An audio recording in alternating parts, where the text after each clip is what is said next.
Taong 1974 nang maitatag ang Barangay Villanueva Rural Improvement Club sa Gumaca, Quezon, na may 36 na kasapi sa pamumuno ni Binibining Josie Desvaro.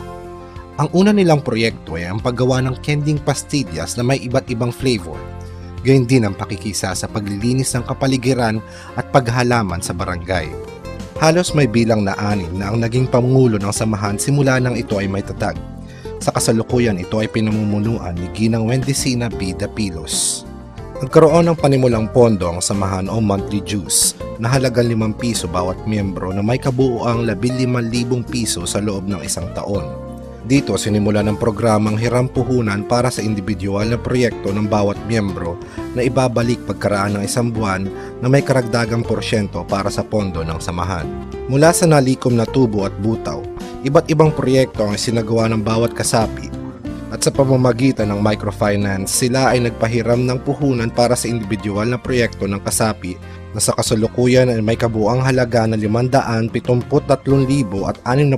piso sa loob ng 3 taon bawat proyekto. Dahil sa sistemang ito, nagsimula ang mga proyekto sa Barangay Villanueva tulad ng paggawa ng santan, polvoron, tocino, boneless bangus, atsara, bukayo at iba pa.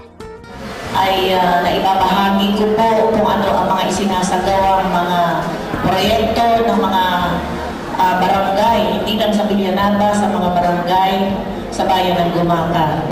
Sa pagluluto, pagtatanim ng iba't ibang klase ng gulay,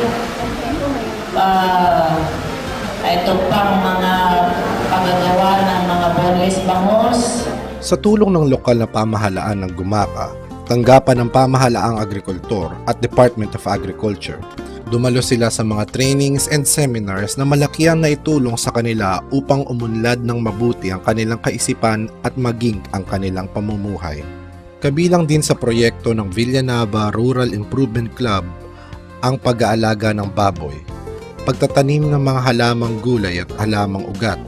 Gumagawa rin sila ng sahing at uling, at bawat kasapi na may proyektong paninda ay dinadala nito sa may mga tindahan na kasapi upang matulungan sila maibenta ang produktong kanilang niluto. Tumutulong din ang Villanueva RIC sa mga gawaing pampubliko at pangsimbahan tulad ng Clean and Green Project, palarong pambarangay, coastal cleanup, at anumang pangkaunlarang aktibidades ng barangay.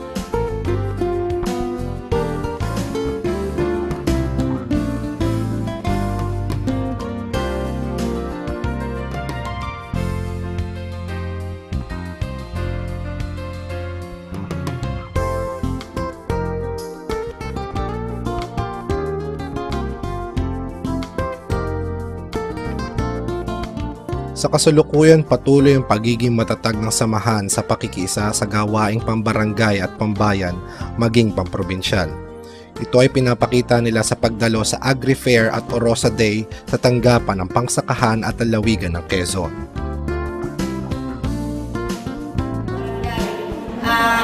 Karamihan po ng aming mga niluluto dito, ito po ay naipagbebenta na. Katulad po ng atsara, boneless BS, bangus po yun, mga tocino po, yung mga minatamis po. Marami pa po kami rito natutunan kay Mrs. Perpetua. Yan po ay sa pamamagitan ni Mrs. Perpetua ay kami po ay natutulungan niya upang ang antas po ng kabuhayan, lalo na po ang RIC, ay matulungan po sa kanilang pang-araw-araw na pumumuhay.